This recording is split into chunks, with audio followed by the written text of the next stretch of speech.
목요일은 정치권 소식 알아보는 날이죠. 오늘도 장성철 공론센터 소장 전화 연결돼 있습니다. 소장님 안녕하십니까? 네, 안녕하세요. 예. 이거 많이 와요. 그러니까요. 이거 지금 비 피해 없으시죠? 괜찮으시죠? 네, 괜찮습니다. 아유, 다행입니다. 소장님, 우선은 김건희 씨 구속 얘기 좀 먼저 해야 될 것 같아요. 네. 결국 구속이 됐습니다. 이 전직 대통령이 구속된 적은 있어도 영부인 구속은 처음 있는 일 아니겠습니까? 이 최근 1년의 상황 어디에 주목하십니까? 김건희 씨가 예. 국정 운영에 책임을 더 많이 갖고 있었던 사람이 아니냐. 비제로다. 예, 결정권과 주도권을 갖고 있었던 사람이 아니냐. 예. 그럼 우리가 뭐 분석을 많이 하고 의심을 많이 했었잖아요. 예. 얼마 전에 이제 명태균 씨가 이제 맞아요. 증언을 한 게 있는데, 대통령이 되면 제가 이제 김건희예요. 예. 나랑 그 윤석열 대통령하고 50대 50으로 권력과 뭐 인사 문제를 나누기로 했어요. 막 이렇게 얘기했다라는 게 있어요. 예, 공천권 지분을 50대 50으로 하자. 네. 참 그런 거 보면은 충격적이에요. 기본적으로 윤석열 대통령도 김건희 씨를 국정 운영의 파트너로 생각을 한 것이 아니냐 그렇게 생각이 들었고요. 예. 이제 나머지 국정 운영에 개입을 하고 인사에 개입을 하고 뭐 본인이 결정하고 이런 것들은 차차 밝혀질 건데 일단 김건희 씨가 구속된 사유는 알선수재, 그다음에 공직자윤리법 위반, 자본시장법 위반 이런 것들이 주된 혐의입니다. 예를 들면 도이치모터스 주가 조작과 관련해서 본인이 이제 말한 육성이 나왔어요. 그러니까 김범수 씨 전 SBS 아나운서 계좌로 돈을 넣으면서 3억을 넣으면서 이거 참여인 거 알지? 막 이제 그 증권회사 직원들한테 얘기했던 것. 그리고 뭐 여러 가지로 목걸이 등 뭐 서희건설로부터 받아서 여러 가지 일들을 봐준 거 아니냐 그런 의혹들이 많이 있었던 거죠. 그래서 거짓말을 많이 했기 때문에 이건 증거인멸로 될 수가 있다. 그래서 구속. 이런 형식이 된 것 같습니다. 예. 아니 근데 지금 소장님께서 이 김건희 씨를 이제 V0의 실체가 점점 드러나고 있다 이제 이런 식으로 말씀해 주셨잖아요. 아니 그렇다면 그 계엄 있잖아요. 이 계엄도 솔직히 다시 한번 봐야 되는 거 아니에요? 그것도 조사가 봐야 되겠죠. 근데 그날 김건희 씨가 강남에 피부과 성형외과 가가지고 3시간 동안 시술로 왔다가 갑작스럽게 뭐 기과했다라는 얘기가 있었잖아요. 그 부분도 나 미리 알고 있어가지고 내가 앞으로 국민들 앞에 자주 나타나야 되니까 피부과 가서 조금 얼굴 손 좀 봐야지 이런 것인지 아니면은 정말 모르고 있다가 급하게 들어간 건지 그건 좀 수사를 통해서 밝혀져야 될 건데 불법적인 비상계엄과 같은 중요한 사건을 윤석열 전 대통령이 김건희 씨 모르게 과연 했을까? 좀 그런 의심은 있습니다. 예, 이것도 한번 저희 좀 그냥 지나칠 문제는 아닌 것 같아서. 그럼요. 예. 아니 그런데 저는 참 궁금한 게 이 김건희 씨 같은 경우에는 주식이나 부동산 정말 뭐 그런 게 많다 보니까 재산이 어마무시하다고 하잖아요. 많죠. 그런데 지금 뭐 계속 명품 제가 이 김건희 씨 기사 보면서 제가 모르고 있는 브랜드도 많이 알게 됐는데 아니 어떻게 본인이 정말 가진 많은 돈으로 살 수도 있지 않습니까? 근데 왜 이렇게 명품에 이게 목숨을 거는지 참 의문이에요. 그게 좀 피해 의식도 있었고 제가 봤을 때는 좀 허영심도 있었던 것 같고요. 자기과시 욕구도 좀 있었던 것 같고 좀 그런 것 같아요. 그러니까 우리가 이제 간과하고 있는 것은 뭐냐면 약간 좀 잊어버리고 있었지만 그 논문 표절, 학력 위조 뭐 이런 것도 있었잖아요. 왜 그랬겠냐고요. 자기 과시 욕구가 있었던 거예요. 인정받고 싶어 했던 욕구가 있었던 거예요. 내가 조금 뭐 석사고 박사고 뭐 서울대 EMBA 이런 데 나온 거 이렇게 조금 알려드리면 나를 무시하지 않겠지? 내가 목걸이 좀 비싼 거 차고 팔찌 비싼 거 차고 브로치도 그냥 남들이 쳐다보지 못하는 정말 유명한 고가의 브로치를 차면 사람들이 나를 다시 보겠지? 그런 욕구가 있었던 것 같아요. 그러니까 그게 열등감의 표현이 아닌가 좀 그런 생각도 듭니다. 그럼 그걸 자기 돈으로 사지 왜 이렇게 지금 뇌물로 보고 있는 거 아닙니까 지금? 그렇죠. 근데 이제 이렇게 생각했을 것 같아요. 난 뭐 대통령 뭐 영부인이니까 사람들이 날 만나러 오면 너무너무 쉽게 선물도 주네. 근데 내가 뭐 한마디 하면은 바로바로 그냥 갖다 주네. 내가 뭐 특별히 뭐 사달라고 했나? 근데 이 사람들이 그냥 나를 만날 때 어. 그냥 봉투에다가 어. 뭔가를 갖고 오네. 이제 이런 뭐 경험과 생각을 했을 것 같아요. 예. 알려진 거는 지금 한 대여섯 개 뭐 목걸이, 팔찌, 브로치, 시계 뭐 이런 거지만 예. 저는 안 알려진 거는 10배가 넘는다고 생각해요. 왜냐하면 예.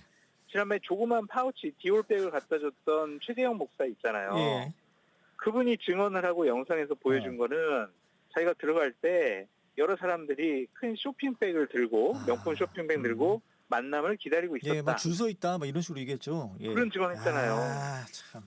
그런 거 보면 지금 드러난 것은 세 발의 피다. 아, 그런 생각이 듭니다.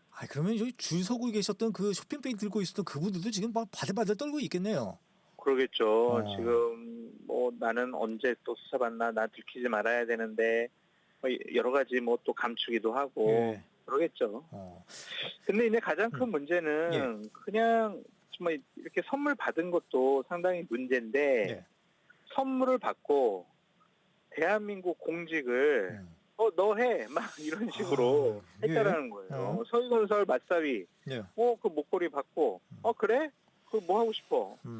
국무총리 비서실장 해. 이렇게 돼서 실질적으로 국무총리 비서실장이 됐잖아요. 예. 그리고 제가 좀 이름을 기억 못 하겠는데 그 시계를 사다 준 그 사람은 김건희 씨가 저기 뭐 홍보수석 같은 거 하실래요? 그 사람이 유튜브잖아요. 좀 나이 드신. 예.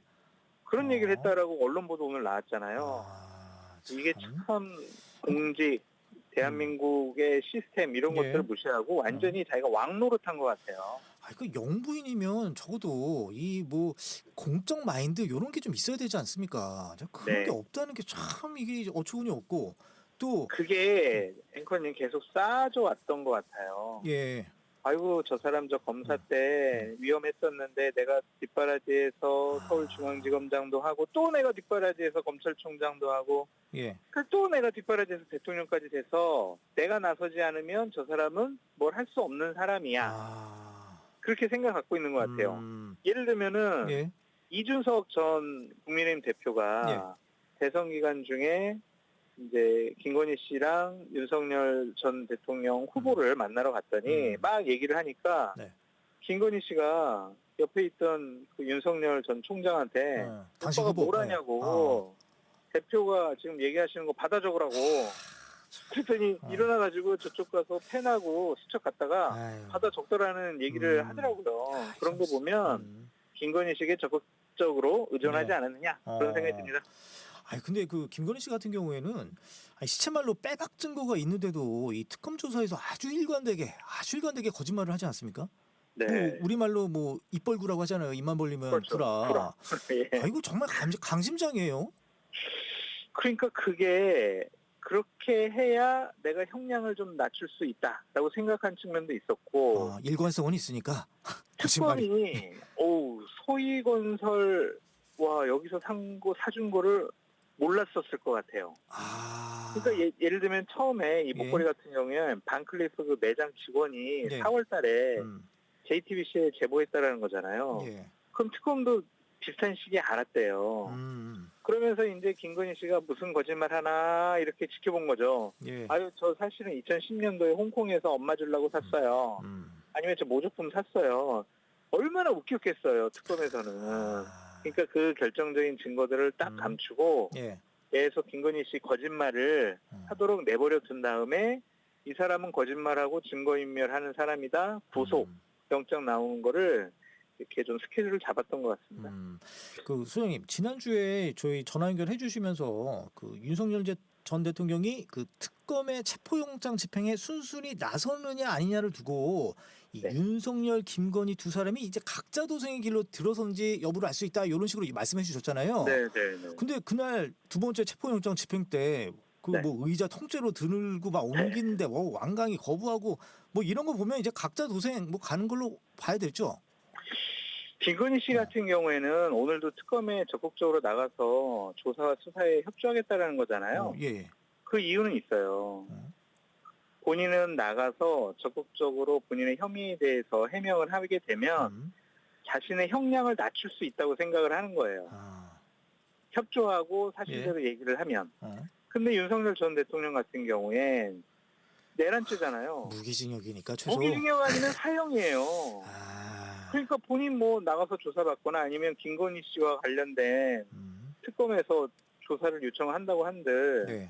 자기가 사실대로 얘기, 특히 김건희 씨와 관련돼서는 실질적으로 김건희 씨가 많은 재량권과 결정권을 갖고 있었기 때문에 그것을 사실대로 얘기하면 김건희 씨 형량이 높아질 거 아니에요. 예. 그러니까 그냥 가만히 있는 거, 구치소에서 그냥 변호사 접견하면서 있는 게 최선의 방법이다. 자포자기한 것 같아요. 그렇군요. 그런데 또 이제 당장 또 불똥이 튄 건 또 국민의힘입니다. 네. 이 김건희 특검이 건진법사와 통일교의 청탁 의혹을 밝히기 위해서 이 당원 명부를 달라. 그러니까 이제 네. 국민의힘에서는 절대 줄 수 없다. 이렇게 완강히 맞서고 있는데 네. 앞으로 국민의힘 좀 험난할 것 같아요. 일단은 어제 오전에 국민의힘 압수수색으로 갔었는데 네. 오늘 새벽에 이제 포기를 하고 되돌아갔다고 하더라고요. 네.